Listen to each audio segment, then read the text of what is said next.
This is the best strategy to reach 500,000 in just 1 month. Meron kaming isang client na home and living ang niche.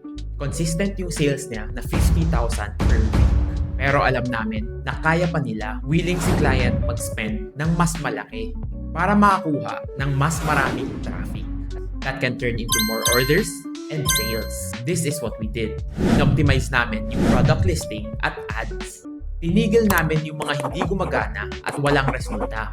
We monitored the keywords na maganda yung returns at tinaas yung budget at spending. Tinaas yung budget pero doon lang sa ads na matataas yung ROAS. At syempre, araw-araw namin minomonitor yung performance. The next month, ito na yung sales niya. From 50,000 per week to 500,000 sa loob ng isang buwan. From 11,200 in ad spend to 50,600. And ang ROAS na 4.54, naging 10.2.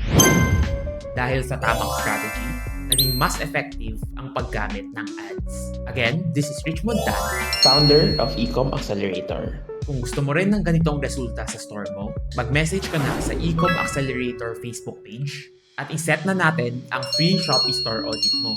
Tara, scale na natin yan!